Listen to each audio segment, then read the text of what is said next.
you might die in Mexico. Yeah, seriously. But it's not because of why you might think we're doing this video. What does death look like here in Mexico, specifically in the lakeside Ajijic area? If you're coming from another country and you're planning on moving down here, there are legal things that are very, very different, and these are things that you should know about. So we're here today with Loretta Downs, and Loretta Downs is a death doula here in Ajijic, Mexico. Welcome, Loretta. We're really glad to have you here. Thanks, KJ and Craig. Glad to be here. Craig's back behind the camera, y'all. So why don't you tell us a little bit about who you are and what you do here? I am an end-of-life care practitioner. I'm also a trained death doula, and a death doula is a non-medical professional who works with people before and through the dying process and supports the caregivers and the family members. And I started half my life ago during the AIDS epidemic. I had an awful lot of gay friends who wound up positive and then dying. I spent 6 years volunteering on an AIDS ward in Chicago, where I came from, and that's where I learned good care. Oh wow! Yeah, it was pretty extraordinary what was going on at the hospital, Unit 371, Illinois Masonic. And then when that closed, because drugs had become available, my mother wound up in a long-term care home, and I retired from my job and had all kinds of time, so I started having dinner with my mother every night because the food was better than in my house. And I got involved in nursing homes. I spent 20 years consulting with nursing homes on improving the end-of-life experience. And then I got involved in an organization that was advocating for hospice care when no one knew what hospice really was in 2000. And it just kept going. And I've actually seen thousands of people living the end of their lives, and I've seen some very hard endings and some very amazingly beautiful, good, sacred passages. And when I came here 14 years ago, I noticed that all the expats were older and nobody was having any conversations about dying. I mean, I plan to die here. This is my home now. I'm not going to go back to Chicago or anywhere in North America. I'm going to stay here. And it's different here. We need to know a series of practical aspects about dying in Mexico. And the Mexicans have, you've seen Mexican funerals. You have to be buried 24 hours, no more than 48 hours after a death here. And we need to know that. And the Mexicans, the funeral homes bring the bodies back to the house, and almost all Mexicans die at home. Yeah. They don't go into the hospital for, futile end-of-life care. They don't go for long, extreme dying processes. So the funeral home will bring a canopy and set it up in front of the house, and 50 plastic chairs, and the family will serve some food and drinks. People will bring food and drinks, and they keep a 24-hour vigil sitting outside saying the rosary. Death is very present here. Oh, yes. And in North America, we hide it. It's funny because it was something, so when Craig and I moved here, it was the beginning of October. And we did that on purpose because, one, his birthday is in October, but I also wanted us to get down here before Dia de Muertos because I wanted to experience this. And we did a video on our first Dia de Muertos here, and it was before they had lifted all the COVID restrictions. Oh. So we actually got to go into the cemetery. We got to be very present in everything, and it wasn't the big, huge parties and everything. It was a lot more subdued. But I remember on the video that we did walking through the funeral and seeing people eating, in the cemetery and listening to music and having a beer with grandma and all that sort of stuff. And I was like, they do it right here. Yeah. I'm like, it almost felt like where we're from in the U.S., it's mourned. I mean, everything is so dark and mourning and all of that, where here it really felt like people believe in, it's just a transition and there's a celebration and they're really with their family. Yeah. It is one of the most beautiful, spiritually moving things I'd ever seen. They believe the night of the Day of the Dead, that the veil between eternity and life opens and they can talk to their loved ones. And I think we can talk to our loved ones all the time. Oh, yeah. Yeah. I know I do. When I miss my mom a lot, I just touch my cheek because she's here. Mm-hmm. Yeah, you know, our ancestors are in all of our cells. Mm-hmm. You don't have to miss them. But yeah, the Mexicans, and there are all the art around with the Day of the Dead and the calavera heads. Yeah, so that, and the little altars on the road. Mm-hmm. There are constant reminders that we're mortal. It is, and it feels very much. It feels very connected. And the outcome is Mexicans celebrate everything. Oh, yeah. They're so aware they're mortal. Well, let's celebrate Tuesday, or let's celebrate dinner time. They just celebrate everything, and it's not an easy life for many Mexicans, and they still celebrate because they know this is it. This is the time we have. This is the one you got. Better make the best out of it. We're all smiling. Yeah, it's great. Well, you know, we just recently got back from a trip to the States, and having to help with family members. All of a sudden, we had a rash of people going into nursing homes, hospitals, passing away, and it really kind of brought a lot of this stuff to the forefront. And we had actually gone and seen you do a presentation at Lucky Bar several months ago, and we were going to record it, and we did, and the video messed up, blah, blah, blah. So here we are. So I know that you do presentations lakeside and stuff. Tell me, what's the purpose of the presentations that you do? What are you trying to achieve? I'm on a mission to create opportunities for people to talk about dying and death in positive terms. Okay. Because so often we say death and it brings us, and fear. And I think it's ridiculous to fear something we all have to do. We need to make friends with death. And that's my purpose of talking. I just give some enlightenment into the sacredness and the spiritualness of death. And it's so mysterious. That also makes it frightening. Mm-hmm. You know, we don't know. And even in anyone who's watched a loved one die, or maybe talking to somebody who's already dead or almost dying and then come back, yeah. Or sleep for 3 days and then go, and people have stayed awake until someone arrives from far away and then they die. Yeah. Or they wait until you all leave the room to die. I mean, these are all mysteries that we don't have an answer to. And I find it just fascinating. It is. My personal experience with that was my father passed away about 16 years ago, and he had been sick for a very long time, and brought him home from the hospital on hospice, and he was there for a couple of days, and my father had 4 children. And one of them was active duty military. There was no way he could get home. And my stepmom was like, I'm going to set one day for each one of y'all to be able to come in and sit with your dad and spend time with him. And sure enough, 1, 2, 3. And then on that 4th morning, she got up and she sat with him for a little while and everything. And the hospice nurse was there. And she said, I think it's time. And she kissed him. And she said, I love you, honey. You can go. And he just went. It's very, it's very touching and it's very moving, you know, and I was like, it was like he knew and he wanted that time with each one of his kids that he could get, because he knew he couldn't with, you know, the 4th child who was active duty military, but it was very beautiful. I've always looked at that as being a very positive thing in my life. Many people need permission to die from their loved ones. Yeah. I visit a 102-year-old here. And her daughter has given her multiple permissions to die, but she's having too much fun. You can go now. Yeah, and she's up and about, and but most of us die of exhaustion. Mm-hmm. You know, you get an active disease process, and it just wears us out, literally wears us out. And there's a point where you're just tired of not being able to do anything that you were used to doing. Yeah. And you say all your goodbyes. And that's another reason I talk. I want people to realize we need to be present for others who are dying. Not to be afraid. And also not to be too present. Hey, how are you? How do you feel today? Right. Just kind of, we need to learn being present for people we love. Because before we die, we're going to lose a lot of friends. Mm-hmm.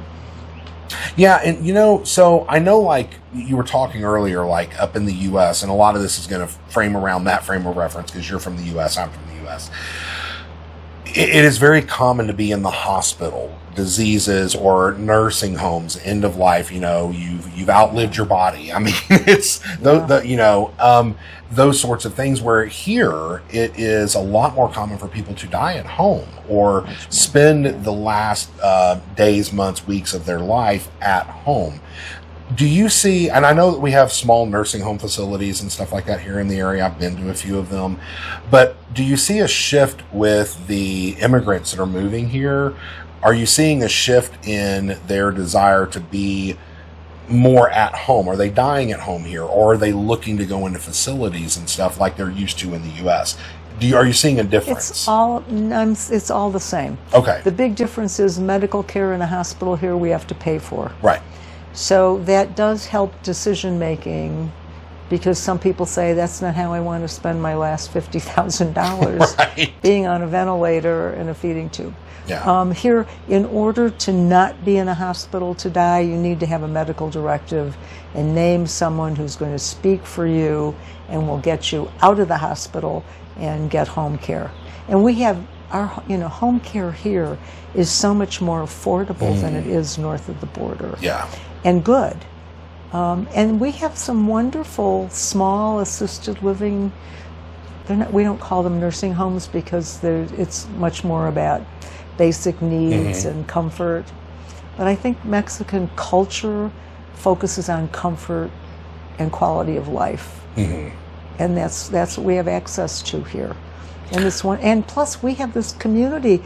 We're all walking each other home. I mean, we are a lot of the assistants. There's no official hospice organizations in Mexico, but we have palliative care here. Right. And the death doulas are filling in that aspect that would be considered hospice care. Okay. We do planning ahead. We don't do official social work but we do socializing work and definitely bedside and death information. The people and the caregivers. Most of us create teams of friends who are willing to be participating in our final illness, because you're all going to die of something. Yeah, so you have people who you work with that have medical backgrounds and things like that, or social work backgrounds, psychologists, all that sort of stuff in these teams that you create. Yeah. Wow. Yeah. So we have a community of support. And we have a website called the Lake Chapala, endoflifecare.org, and there's information about what death doulas are. There are other resources, local resources that you can tap into. We have grief counselors also. And we're That's really amazing. So that's the cultural, and it's an amazing concept. I love it. But one of the big things that a lot of our subscribers are going to be interested in is, of course, the legal aspects. Oh yeah. So can you kind of touch on what are the legal aspects, from wills to medical directives, power of attorneys, all of that kind of stuff? What is really, if someone is moving here, or maybe they live here and they haven't done anything, what do they need to do? You need to go to the Lake Chapala Society office and get one of these books. Okay. It's a 20-page booklet, and it tells you everything: safety net, preparing for an emergency in Lakeside, a serious accident, medical problems, and death. It's got all the resources that you need here. There's a list. First of all, in Mexico, we expats need an advance directive, a medical directive.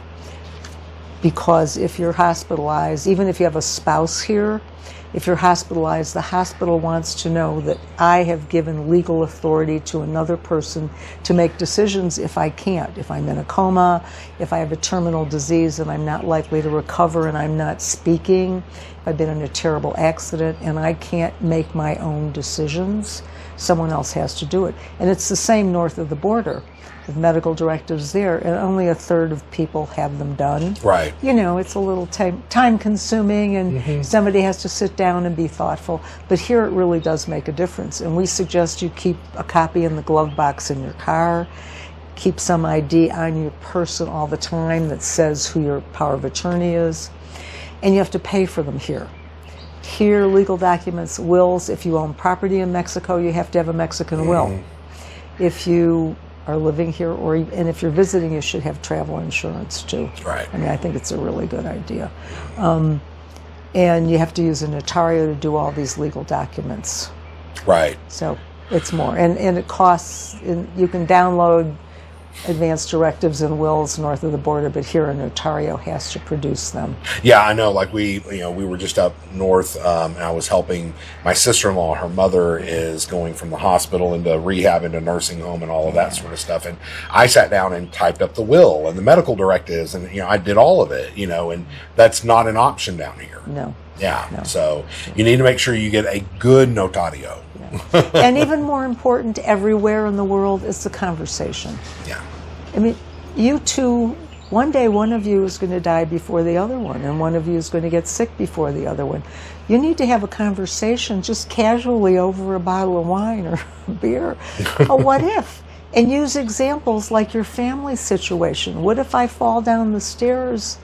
What do you want done for you? Oh, I have no doubt he'll pull the plug. It's not, Bye. Yeah, right. Bye. Yeah. It's not a plug like that. It's not. It's a terrible experience to be in. It is. It really is. It's horrible. Yeah. You don't want to manage a crisis if you can avoid it. And that's another thing I'm talking about. If you do all this preparation, if you sit down and have conversations about when, I'm going to be 77 next month. And I talk about dying all the time. I have friends who won't invite me to dinner. And many do because they want to talk about it, and they know they can talk about it with me, and I'm not going to go, oh, that's a bad idea, or I'll say, tell me more. Tell me more about how you feel about your own death or about your partner's death. Let's just talk about it. And that gets filed, and you can feel the emotions that come up. Well, and it is. I mean, it's a scary topic, and in the culture that a lot of us came from, it's almost taboo, you know. But a lot, you guys out there, if you're thinking about moving to Mexico, you're probably doing it by yourself or maybe with a partner, but your whole family and everybody's not coming here. So you are coming into a community and stuff where a lot of people are moving here to retire and finish writing the beautiful last chapters of their life, which is going to have an ending. And it is important to really think about those and get that sort of stuff planned in advance.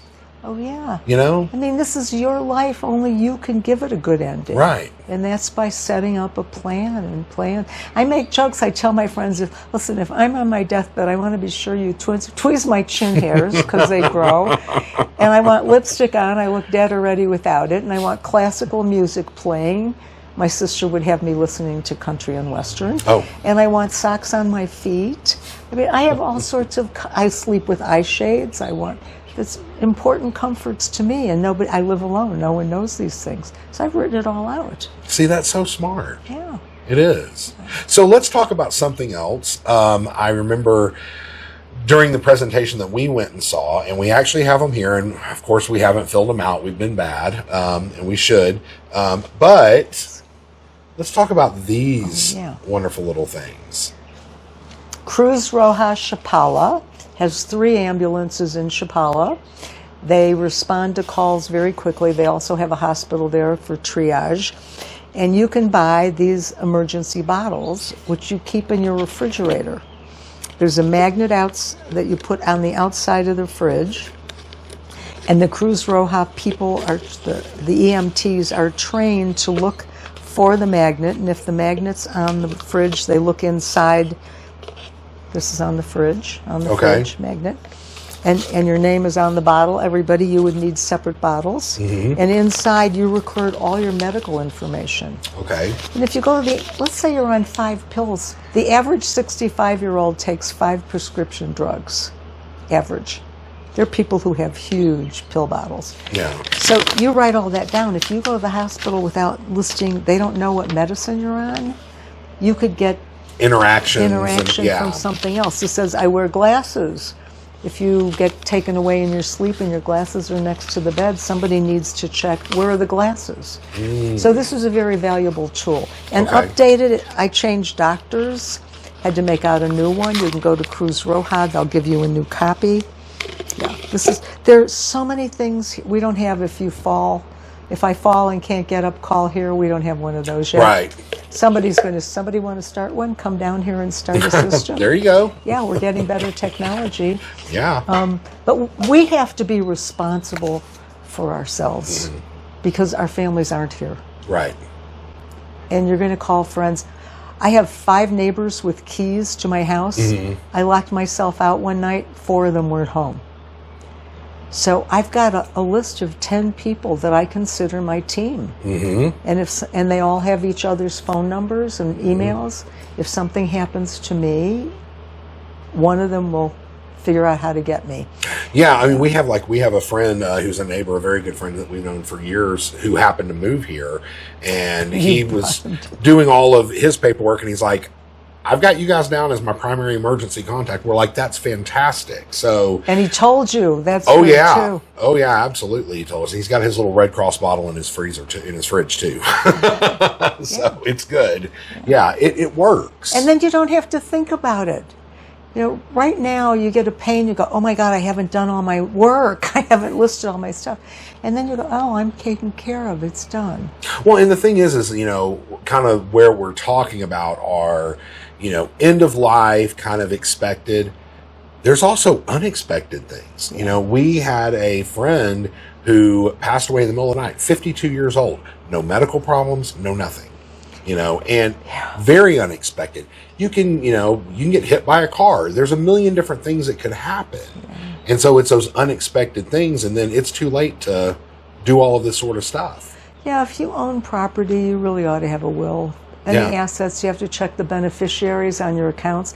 I was living with a man for 4 years, and we bought a house, and after we broke up, 4 years later, I got a call from my financial manager, and he said, we're updating the information on your IRA. We're checking beneficiaries. And I said, oh, my will, my estate is the beneficiary. He said, oh, no, you have to have a person on it.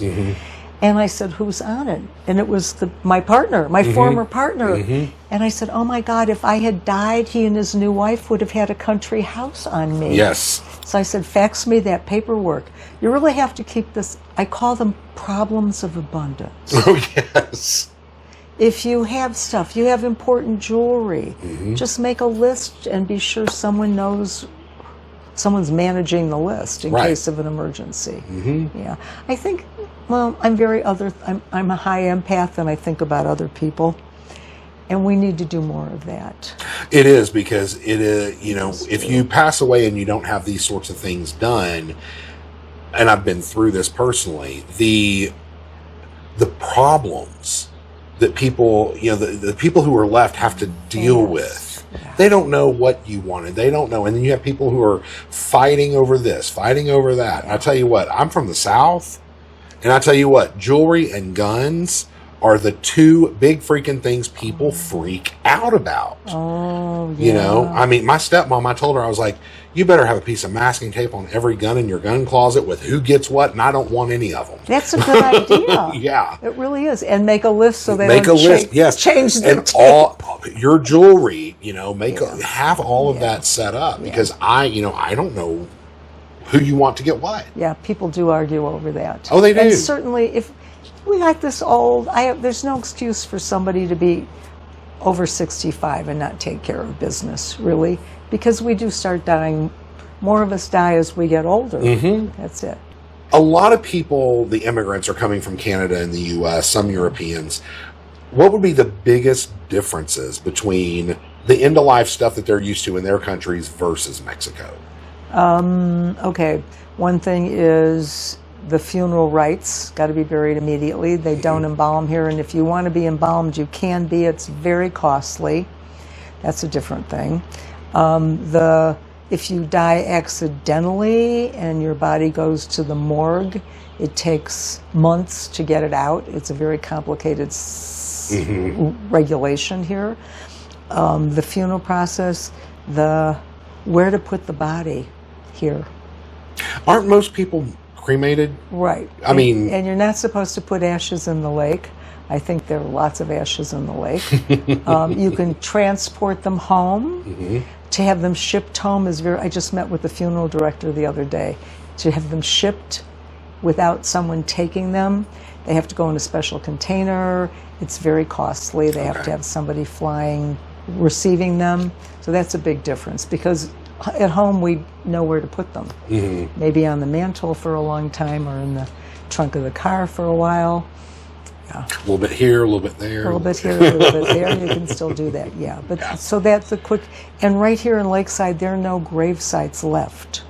They've all been filled. Did not know that. If you want to be buried, you have to go to Zwalakan. Yeah, that's different too. Yeah. Do you find that most immigrants here are choosing to be cremated? We are. Okay. Yeah. Okay. And if no one collects the ashes, they are kept at the funeral home for a number of years, and then they're just spread in a common grave somewhere. Oh. Okay. Yeah. So if someone doesn't want to collect, but they will not cremate you until they get paid. Oh, yeah. That's anywhere. Yeah. So if let's say I die on my way home, I have prearranged but not prepaid with the funeral home here, and I carry a card in my wallet. If I die, call the funeral home, and she's got the name of my executor and her contact information to get paid to cremate me. So you just have to do more details here. You have to have a plan. You have to have a plan. Yes. Get your plan in place. Get your plan in place. And So it's fun. Yeah. It feels so good. I ran into a group of people who I teach a class at the Lake Chapala Society 4 times a year on this, and so I'm constantly studying. And I was walking out in the cafe. There were 4 people. They stopped me. Loretta, this is our team.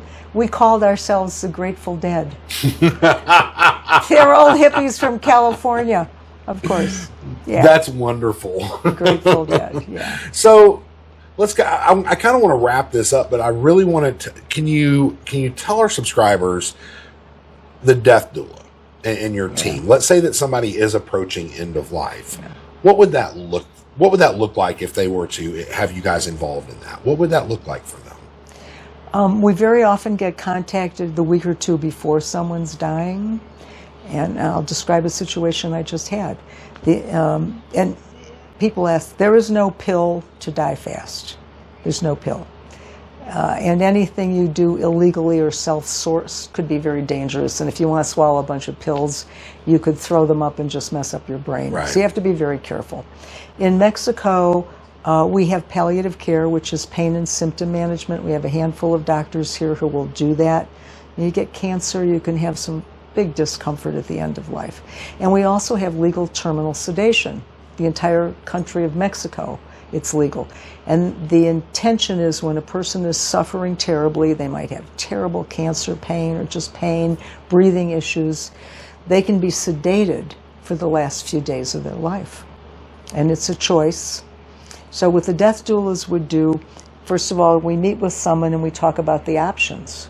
You can always stop eating and drinking to hasten your death. You know, it's available, you need support, it's comfortable, you don't get hungry, you get thirsty, you have some oral care to do. But most people, the last couple weeks of their life are really tired and sleeping, and the doctors have given them some comfort medication. So we come in and we'll talk to the family. How do you feel about this? Ask the person who's dying, what do you want to say to your loved ones? Do you have any legacy? Do you want us to help you write letters?